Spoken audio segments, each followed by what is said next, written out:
अबू आसिम आजमी का भी बयान आया कि हम अलग बीएमसी का चुनाव लड़ेंगे। तो एमवीए में क्या चल रहा है, किस तरह की बयानबाजी हो रही है?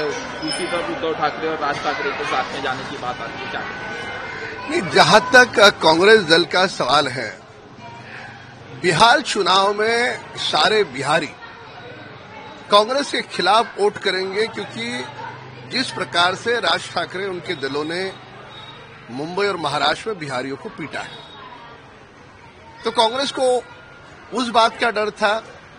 इसलिए महाराष्ट्र के कांग्रेस नेता ने कहा कि वो मनसे के साथ नहीं लड़ेंगे। अगर मनसे के साथ नहीं लड़ेंगे तो पिछले 2 महीने के अंतराल में आप क्या कर रहे थे? आपस में एक साथ पत्रकार वार्ता कर रहे। तो क्या सच्चाई है सारा महाराष्ट्र जानता है, देश जानता है।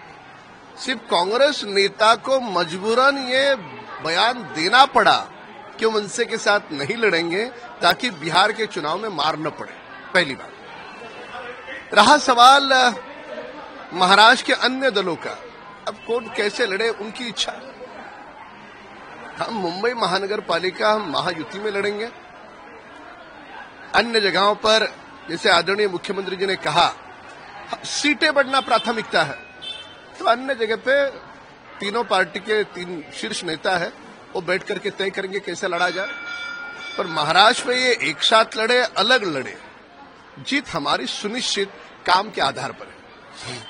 दूसरी तरफ समाजवादी पार्टी भी कह रही है कि हम एमवीए के साथ नहीं जाएंगे, अलग चुनाव लड़ेंगे। अबू आसिम आजमी का बयान। देखिए, अबू आजमी और समाजवादी पार्टी, इसका मुंबई और महाराष्ट्र में बहुत रुतबा नहीं है, इस बात को स्वीकार करना होगा। और इनमें केवल चुनाव आया करके नहीं है, ये हर चुनाव में देखा है कि इनमें आपसी लफड़े कितने हैं, आपसी झगड़े कितने हैं। तो ये आपसी इनके झगड़े चुनाव के सामने आते, छुप नहीं पाते, वो खुल करके सामने आते, वही खुल करके सामने आ रहा है। मुख्यमंत्री का कल बयान आया देवेंद्र फडणवीस का कि हम यहाँ मुंबई में साथ में चुनाव लड़ेंगे महानगर पालिका का, और बाकी जगह जिस तरह से सीटें बढ़ना चाहिए उस तरह से करेंगे। क्या करना चाहिए? देखिए, शुरू से आदरणीय मुख्यमंत्री जी ने ये स्पष्ट कर दिया है कि मुंबई महानगर पालिका महायुति के तहत लड़ेंगे, और अन्य जगहों पर किस प्रकार से लड़ा जाए ये तीनों दलों के शीर्ष नेता मिलकर के तय करेंगे।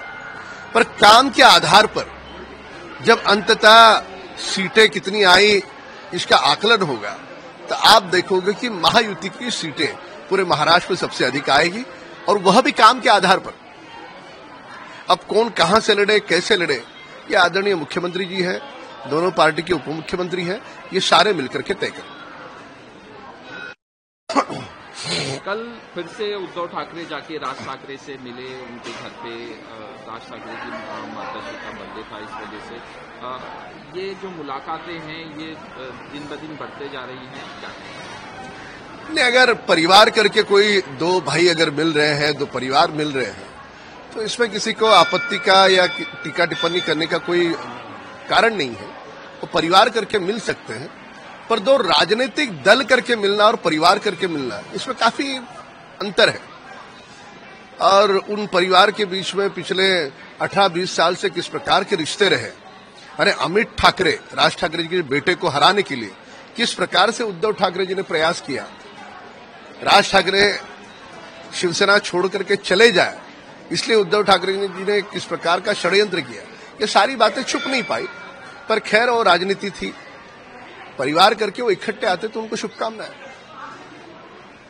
में जिस तरह से नमाज पढ़ी गई मुस्लिम महिलाओं के साथ, तो उनके ऊपर मामला दर्ज हुआ है, और मुख्यमंत्री का बयान आया है कि कोई भी कायदा कानून हाथ में लेगा तो उस पर कार्रवाई की जाएगी। देखिए, हर धर्म को यदि अपनी प्रार्थना करनी है, इबादत करनी है, तो उसके लिए जगह है।